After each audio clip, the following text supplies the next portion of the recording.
Hello and नमस्ते, welcome to bio express series. Tension नहीं, तैयारी करें स्मार्ट तरीके से। Bio express 10 minute quick revision series in Hindi. Series के अकॉर्डिंग आज हम नया टॉपिक लेकर आए हैं। हमारे टॉपिक का नाम है फूड चेन। क्या है? Food chain. Food chain mostly include है आपके इकोसिस्टम में।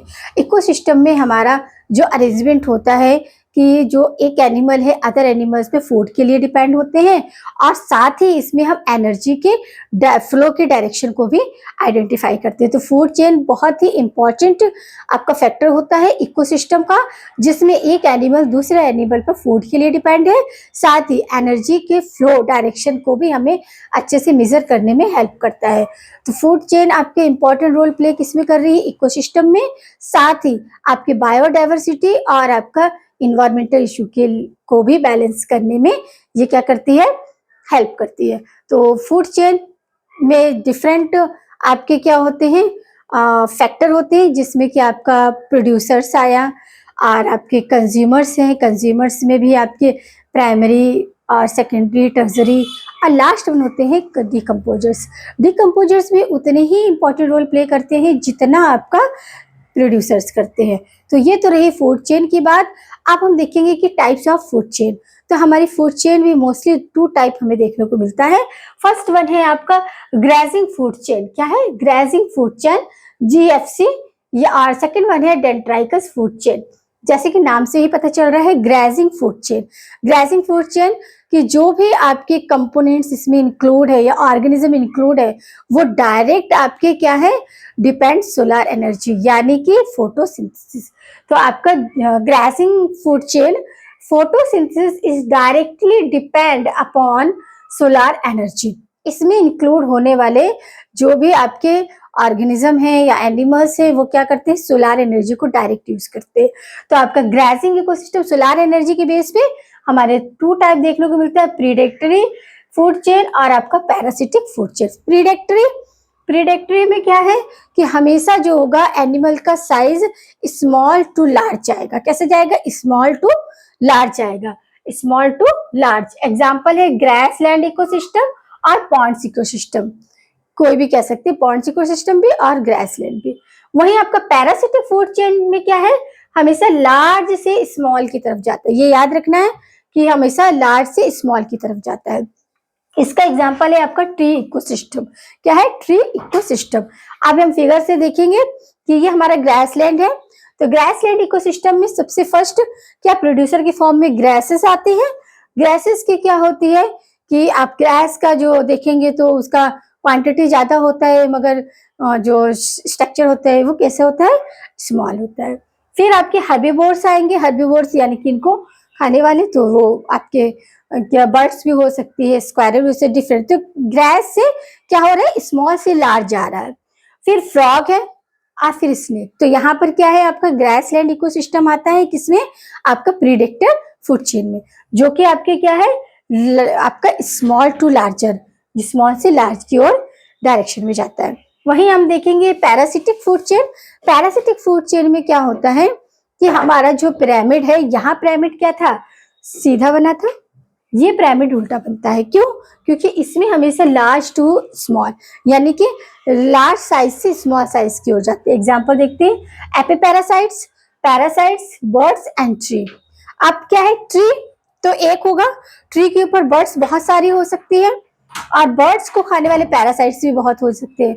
बहुत बोले तो मतलब आपके बर्ड्स भी डिफरेंट टाइप्स हो सकते हैं, स्क्वायरल भी डिफरेंट टाइप्स हो सकते हैं, और आपका कुछ भी हो सकता है। फिर अब ये बर्ड्स वगैरह को खाने वाले एपी पैरासाइट्स, ये भी उनसे क्या होगा? तो ये हमेशा कैसा होता है कि आपका लार्ज साइज से स्मॉल साइज की ओर, ये याद रखना है आपको कि लार्ज से स्मॉल साइज की ओर क्या होता है? आपका पैरासिटिक आपका फूड चेन। अब एक तरफ और देखना है कि ये पिरामिड ऑफ नंबर क्या होता है? किसका? आपका पैरासिटिक का। हमेशा इन्वर्टेड होता है। क्यों?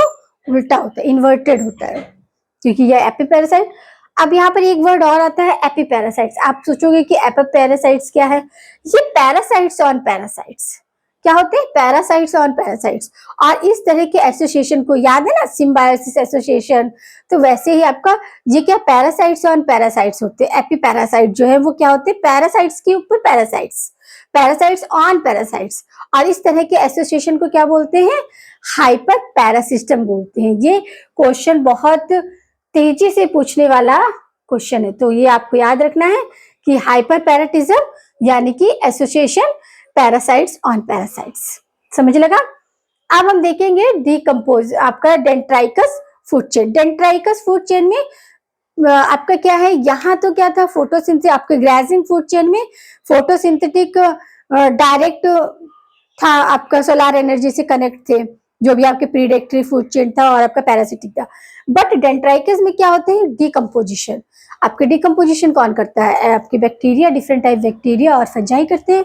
तो डिकम्पोजिशन क्या है कि कोई जो प्लांट के पार्ट होते हैं, जैसे लीफ गिर गया, ब्रांचेस गिर गई, तो उनको कौन आपका सेल में क्या करता है, मिक्स करता है, तो वो आपके ऑर्गेनिज्म करते हैं, माइक्रो ऑर्गेनिज्म, उसमें आपके बैक्टीरिया और क्या आ जाते हैं।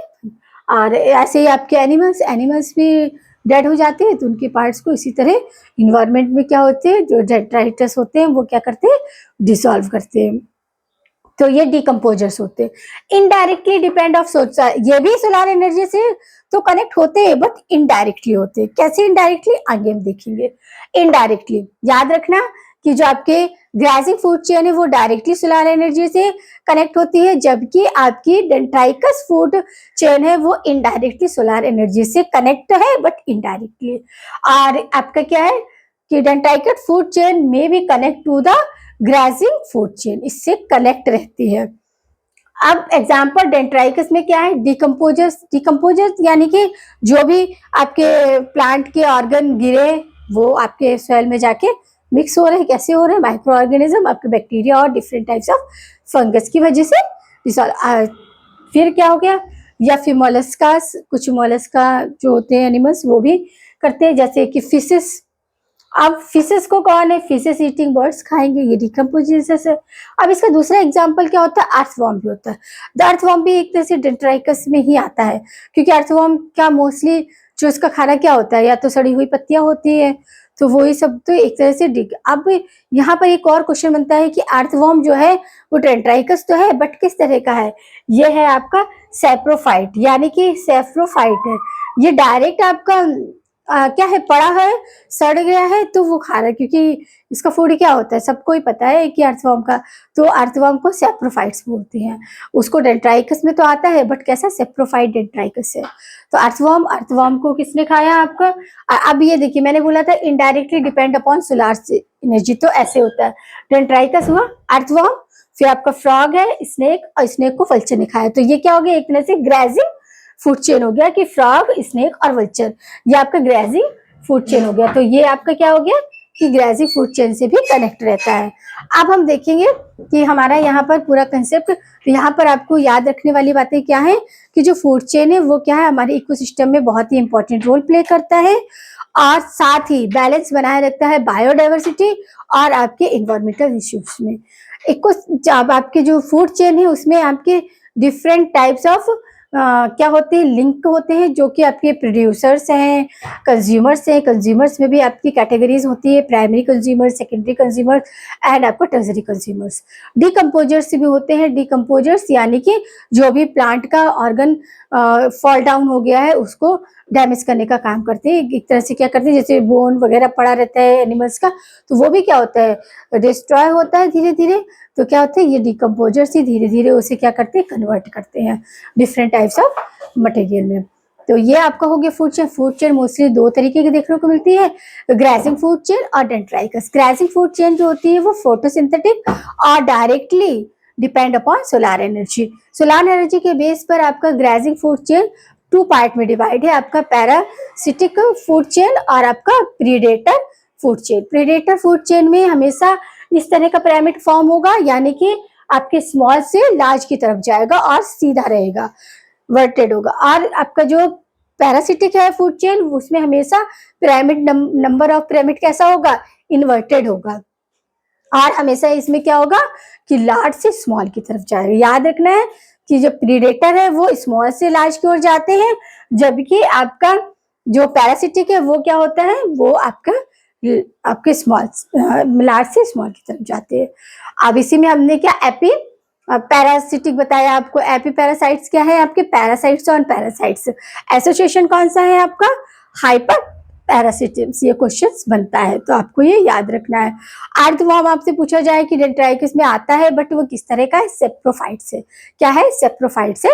ये हम आपको इसके बारे में ज्यादा डिटेल दी तो हमारी डिटेल लेक्चर देखिए, वहां पर हमने इसको आपका 11th एनसीईआरटी का जो आपका अर्थवर्म का टॉपिक, उसमें उसके न्यूट्रिशन उससे रिलेटेड सब पूरा डिटेल लेक्चर है, आप प्लेलिस्ट में देखेंगे तो आपको मिल जाएगा। तो यहाँ पर हमारा आज का कंसेप्ट पूरा होता है। आशा करती हूँ कि आपको समझ आया होगा। समझ आ रहा है, इसी तरह जुड़े रहे हमारी सीरीज से, साथ ही अपने फ्रेंड्स वगैरह को भी शेयर करें और उन्हें और चैनल को सब्सक्राइब करें।